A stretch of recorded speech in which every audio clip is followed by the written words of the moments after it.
धर्मपिता पवन देव थे, कुंती जिनकी माता थी, 100 हाथियों का बल था जिनके देह में प्रिय हथियार उनकी गदा थी। भुजबल में उनका जोर नहीं, महान गदाधारी था, शत्रु के मस्तक को सिर्फ हल्के जैसे फोड़े। गदा युद्ध में सभी योद्धाओं पे भारी था, बाल्यकाल से ही पराक्रमी, भोजन के प्रति अति उत्साही था, चारों भ्राताओं का रक्षक हुए। गदा युद्ध में सारे योद्धाओं पे भारी था। दुर्योधन जिन्हें अपना शत्रु मानता, दुर्योधन जिन्हें अपना प्रतिद्वंदी मानता, शत्रु की तरह व्यवहार था करता। विष खिला यमुना में धकेला, जीवन पर छाया उनके मृत्यु का मेला। यमुना में गिरे हुए 100 हाथियों का बल हो उनमें ये वरदान मिला। नागों ने डसा उन्हें विष था उनका शोक लिया, नागों ने डस उन्हें विष था उनका शोक लिया। यमुना में गिरे हुए नया जीवन दान मिला।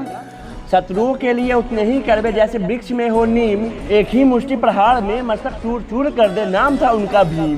द्रौपदी के अपमान में प्रण लिया, दुर्योधन की जंघा में तोड़ूंगा, 100 कौरवों के मस्तक को श्रीफल के जैसे फोड़ूंगा।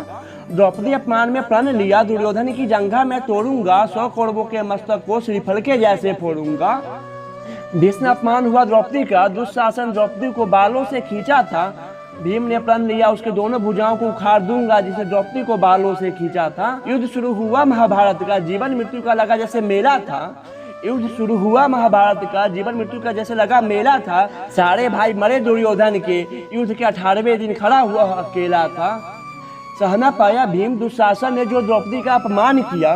युद्ध भूमि में दुशासन के सीने को फाड़ भीम ने उसका रक्त पिया। द्यूत सभा में खेल हुआ, जो भीम की करुणा को जैसे मारी हूँ, आज प्रतिशोध उसका मानवता पे जैसे भारी हो। लहू पिया दुशासन का, लहू पिया दुशासन का, खुद भी बड़ा पछताया था। प्रतिशोध में दबी करुणा जो आज उभरकर सामने आया था।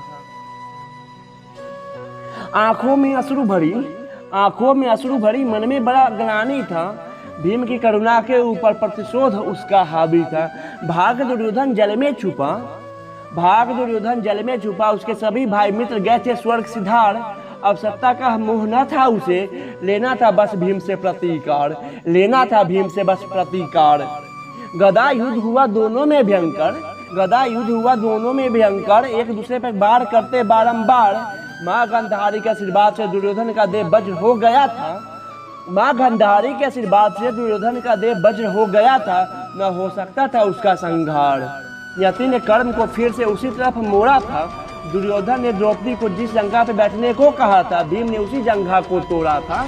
नियति ने कर्म को फिर उसी तरफ मोड़ा था। दुर्योधन ने द्रौपदी को जिस जंघा पे बैठने को कहा था, भीम ने उसी जंघा को तोड़ा था।